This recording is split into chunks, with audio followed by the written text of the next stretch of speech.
దేవుని నామమునకు మహిమ కలుగును గాక.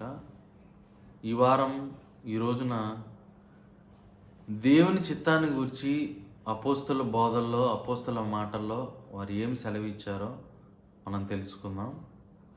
ముందుగా పేతురు భక్తుడు దేవుని చిత్తాన్ని గురించి ఏమి బోధించాడో దాని గురించి మనం తెలుసుకుందాం.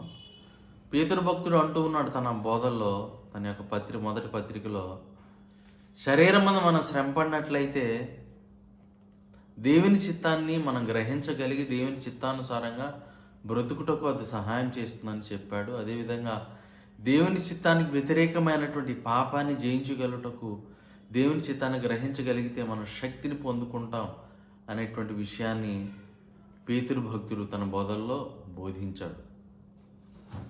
అదేవిధంగా పౌలు భక్తుడు కూడా తన బోధల్లో దేవుని చిత్తాన్ని గురించి ఈ విధంగా కొన్ని విషయాలు సెలవిచ్చాడు. అవేమంటే, మొదటిగా ప్రప్రథమంగా దేవుడు ముందుగా సిద్ధపరిచినటువంటి సత్క్రియలను మనం జరిగించాలంటే దేవుని చిత్తాన్ని గ్రహించాలని పౌలు భక్తుడు సెలవిచ్చాడు.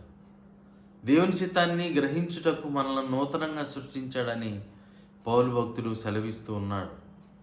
కాబట్టి మనం నూతనంగా సృష్టింపబడిన వారమై దేవుని చిత్తాన్ని జరిగించాలని, అనాదిగా దేవుడు సంకల్పించినటువంటి విషయాలను మనం జరిగించాలని, సత్క్రియలను జరిగించాలని దేవుడు మన పట్ల సంకల్పిస్తూ ఉన్నాడని పౌలు భక్తుడు సెలవిస్తూ ఉన్నాడు. అదేవిధంగా మరి రెండో విషయం ఏంటంటే, పౌలు భక్తుడు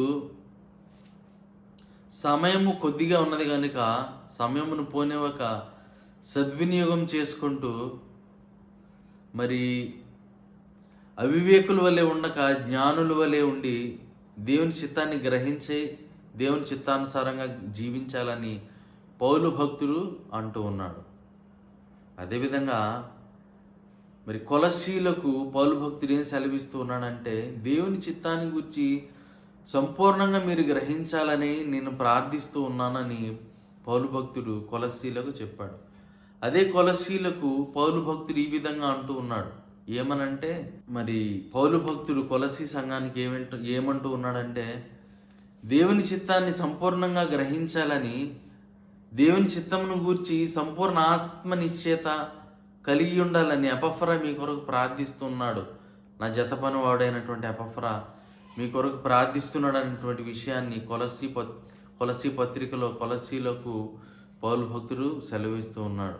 అదేవిధంగా అపోస్తలుడైన యోహాను భక్తుడు మూడవదిగా ఏం సెలవిస్తున్నాడంటే, దేవుని చిత్తంను జరిగించేవాడే నిత్యము నిలుచుననేటువంటి విషయాన్ని మరి యోహాను భక్తుడు, అపోస్తలుడైన యోహాను భక్తుడు సెలవిస్తున్నాడు.